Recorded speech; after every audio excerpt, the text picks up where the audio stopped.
E aí, enriquecendo, vamos começar agora mais uma aula, só que agora sobre o Império. É o segundo conteúdo que mais cai nas estatísticas que eu estudei da prova sobre o Enem.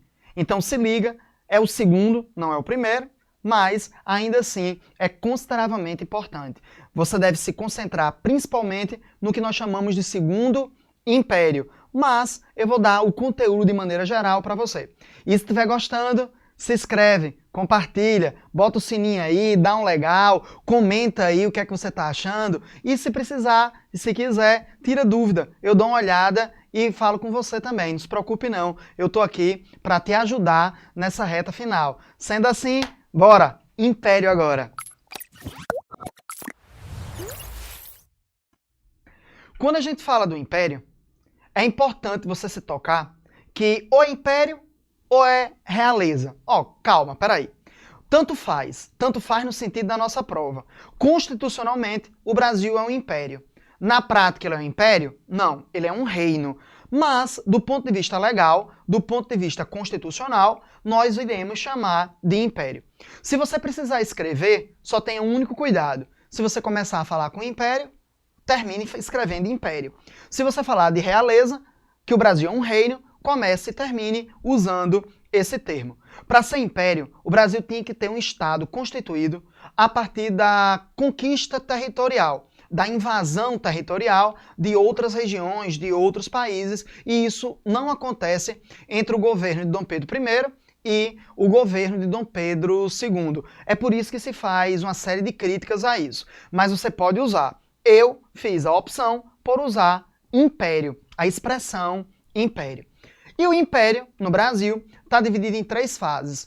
Primeiro império, regência e segundo império. Muita gente acha que a regência não é império porque o Brasil não tinha um imperador. Calma, o Brasil tinha. Ele só não estava constituído legalmente nesse momento. Ele era menor e quem governava eram os regentes. Então, 3 divisões, primeiro império, regência, segundo império, tá?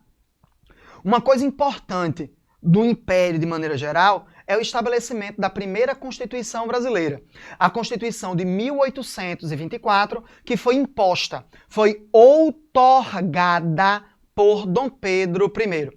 É uma Constituição evidentemente monarquista, mas é uma Constituição consideravelmente importante e evoluída para os padrões do século XIX.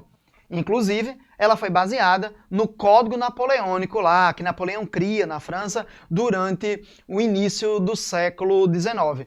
Do ponto de vista do direito civil, do direito de propriedade, do direito de família, essa Constituição é consideravelmente importante.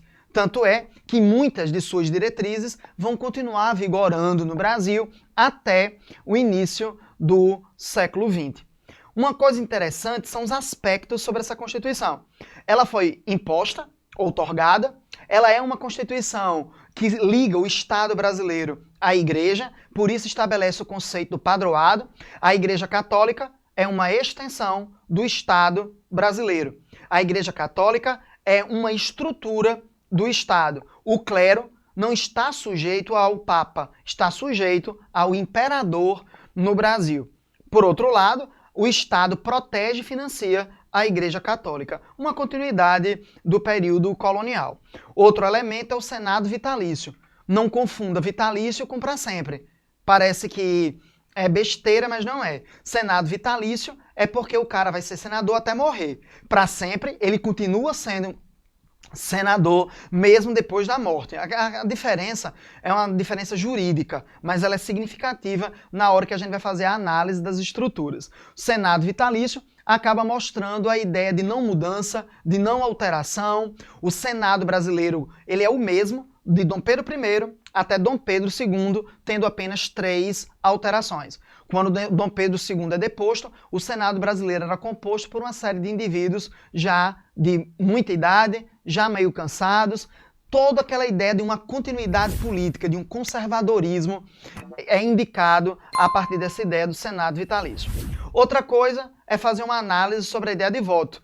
Só quem vota aí são homens brancos a partir de uma determinada idade e a partir de uma certa quantidade de renda. Então esse voto ele é racial, masculino e censitário. Mesmo que nós tivéssemos um negro alfabetizado, livre e com renda, ele não poderia votar pelo fato de ser negro.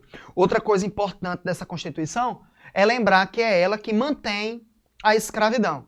No geral, essa Constituição, ela estabelece o Brasil com um pé ainda nos conceitos coloniais e um pé com aquela ideia do Estado Nacional burguês moderno. Isso evidenciando como o Brasil é um país anacrônico. Tá? Você tem a ideia de uma Constituição, ideia de liberdade, partidos políticos, mas essencialmente o Brasil se mantém com os mesmos elementos do período colonial. A aristocracia, catolicismo, né, a ligação do padroado e a escravidão. Tá? Dentro dessa lógica do Império, nós vamos ter o primeiro grande conflito, que é a chamada Confederação do Equador, liderada por Pernambuco em 1824, que leva Ceará, Rio Grande do Norte e a Paraíba. Essas províncias vão se rebelar contra o governo imperial, mostrando a falta de identidade nacional, a ideia de separatismo, um profundo lusofobismo das elites, das aristocracias rurais desse momento. A Confederação do Equador, ela é quase uma continuidade da Revolução de 1817, estabelecida ainda no governo de Dom João VI. É interessante observar a Confederação do Equador criando e estabelecendo uma identidade da aristocracia açucareira, com a Igreja Católica e a maçonaria lutando contra a monarquia. Mas é esse grupo de indivíduos que, quando é beneficiado, volta a ser monarquista. Essa ideia de república e monarquia no Brasil é um tanto parecido com a ideia de direita e de esquerda. Parece-me que há momentos que você é de determinada corrente quando isso lhe convém. Quando não lhe convém, aí você se torna um opositor. E aí você fica dançando, pulando, brincando de um lado para o outro. Isso é uma característica das elites políticas brasileiras. E a Confederação do Equador nos mostra isso. Só que o Primeiro Império é um momento de muita instabilidade, crise econômica, política, falta de identidade, a Revolução, né, a Confederação do Equador de 1824, a falta de habilidade de Dom Pedro I em lidar com falta de dinheiro, crises econômicas, crises identitárias, gera a abdicação do imperador. A abdicar não é renunciar. Quem renuncia, abandona um cargo. Quem abdica em favor de alguém. Dom Pedro I, né, que vai ser o primeiro governante do Estado brasileiro e era português, ele abdica em favor de Dom Pedro II, do futuro Dom Pedro II, que é o primeiro governante genuinamente brasileiro, porque nasceu e foi educado no Brasil. Tá? A abdicação de Dom Pedro I advém da chamada Noite das Garrafadas, que foi o princípio de uma guerra civil entre os partidários de Dom Pedro I e aqueles que eram seus opositores. Tá? O Primeiro Império ele termina em um contexto de crise, de instabilidade, de uma série de questionamentos sobre a integridade do Estado Nacional brasileiro. Só que agora, enriquecendo um pouco mais, eu queria conversar com você para fazer uma análise sobre essa ideia do liberalismo no Brasil. Quando eu digo a você que o Brasil é um país anacrônico, se configura muito bem nessa questão. Nós construímos um Estado constitucional, um Estado que possui partidos políticos, parlamento, direito a voto, construindo, edificando um discurso de liberalismo em meio a uma série de repúblicas que se estabelecem na América inteira. O Brasil, em contrapartida, ele vai ser monarquista, escravista e católico. Há toda uma discussão sobre esse liberalismo que o Estado brasileiro constrói para outras nações, mostrando que mesmo sendo uma monarquia, ele tem elementos das repúblicas democráticas, das repúblicas liberais que se espalham na Europa e na América Latina. Mas quando você olha para o Brasil internamente, você percebe que o Brasil é um país das continuidades. Você percebe que o Brasil é o país das manutenções. A escravidão, que estabelece um discurso socio-racial de inferioridade a uma parcela considerável da nossa população. Discurso esse que acaba se constituindo até hoje, se você parar para pensar. Uma ligação com a Igreja Católica que atrela o poder do rei a um elemento sagrado, a um elemento sobrenatural. Dom Pedro I, com o poder moderador, poderia livremente interferir no executivo, no legislativo e no judiciário, e a grande justificativa era que o poder de Dom Pedro I, o poder do imperador brasileiro, é uma manutenção do poder divino. O imperador é apenas uma ferramenta de Deus. Entende? Como você está lá num discurso do século XVI, como você está com o discurso do direito divino dos reis associado à ideia de uma Constituição.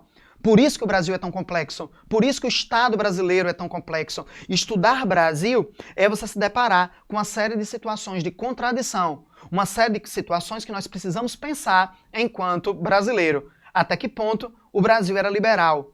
Até que ponto o Brasil era uma monarquia absolutista?